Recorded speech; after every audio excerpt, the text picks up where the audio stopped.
السلام عليكم. العثور على جثة سيدة مشوهة الملامح في دولة الكويت.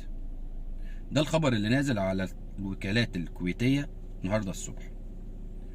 ببساطة خالص، مين مننا بيحب تربية القطط؟ أنا عن نفسي واحد من الناس بحب تربية الحيوانات قوي. بحب تربية القطط جدا بس ما تنامش جنبي. بحب تربية الكلاب جدا بس ما تقربش مني. بحب تربية العصافير جدا جدا جدا بس ما امسكش أي حاجة فيها ريش. بحب تربية السمك جدا بس ما امسكوش بايديا، امسكه بالشبكة. هكذا هكذا هكذا. انا مغرم بتربية الحيوانات ولكن ما امسكهاش. السلاحف بحبها جدا، كده كده بتترمي ومفيش اي مشكلة في اي حتة وبتسكت ما تتكلمش. ما علينا. مين تحديدا بيحب تربية الحيوانات او تربية القطط تحديدا؟ الخبر ده هيزعجه شوية. العثور على سيدة مشوهة الملامح بدولة الكويت. الخبر ببساطة طلعته وكالات الانباء الكويتية النهاردة الصبح. الخبر بيقول ان واحده ست لقوها قاعده وحدها في المسكن بتاعها ولقوها مشوهه في الوجه تماما، يعني ملامح وشها مختفيه. الشرطه ما لقتش اي حاجه في الموضوع ده، ولكن كان في سبب رئيسي هنقوله لكم. ولكن الموضوع ببساطه اكتشف ازاي؟ اكتشف عن طريق في حد دايما كان بيراعي احدى السيدات، كان دايما بيخبط عليها وبيودها كل فتره والتانيه. الراجل ده كل يوم، مش مذكور مين تحديدا، ولكن هو بيقول احد الاقارب، ما علينا. المهم كل شويه كان بيزور السيده دي وبيسال عليها، بيجيب لها حاجه، بيودها كل شويه لغايه فتره معينه. مره في التانيه في التالته ما كانتش بترد، اضطر انه يكسر الباب. دخل البيت لقاها مرميه على الارض، جثه ميته مشوهه الوجه، العظم كله باين في وشها. ده دليل على حاجه معينه هنقولها لكم برضو بعد كده. الشرطه الكويتيه جت عملت كوردون امني حول المكان كله، وفي الاخر لقيوا ان الست دي كانت بتربي قطط.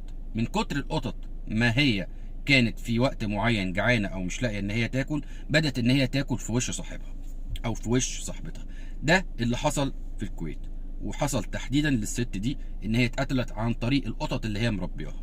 دايما القطط بيقولوا غداره، ولكن مين مننا بيربي قطط او بيحب تربيه القطط؟ دي نقطه. النقطه الثانيه، علشان الاقي جثه مشوهه تماما او وجهها او وشها باين منه العظم كله، يبقى اكيد ان حضرتك ما كنتش زايرها اكتر من شهر او شهرين او ثلاثه. لان القطط علشان تاكل حاجه زي كده او تخلص وش كامل وايد كامله وتظهر العظم تحتها، ده اكيد مش في يوم ولا اتنين ولا في ثلاثه. الخبر كان شويه مرعب بصراحه ومؤذي، ومؤذي المشاعر جدا جدا جدا. اهلها فين؟ ده ببساطه. الابن فين؟ الاب فين؟ مش هنقول الاب، انا اسف. الابن فين؟ الابنه فين؟ القرايب فين؟ ان انتوا ما تسالوش على قرايبكم المده دي كلها. سجلنا قضيه قبل كده وكانت بنفس الموضوع، ولكن بدل القطط اللي اكلوا صاحبها، الكلاب اللي اكلت صاحبها. تحديدا كانت في القاهره، وتحديدا كان الراجل ده بلطجي او كان مسجل خطر، وتوفى عن طريق جرعه معينه من الهيروين، جات له اوفر دوس، مات. اول ما مات على طول بعدها على طول بفتره اسبوع 10 ايام، الناس شمت ريحه وحشه، دخلت البيت لقت الكلاب نهشه جثثه تماما. كانوا 3 كلاب روتفايلر كان وبلاك جاك كان بيربيهم عنده، ولما مات ومحدش برضه حس بيه كلوه. يعني برضه الحاجه اللي انت بتربيها هي اللي بتاكلك. ده برضه كان من الاخبار اللي هو احنا عملنا سجلنا فيه حاجه شبيهه ليه. الموضوع بصراحه كان غريب شويه او كان مرعب شويه ومقلق شويه. هو هنا الفكرة كلها مش اللي احنا علشان بنربي حاجة، لا، الفكرة اكتر هنا علشان احنا سايبين الناس اللي زي كده اهو وسايبينهم في الاماكن دي.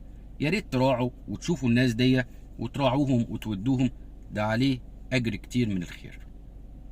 السلام عليكم.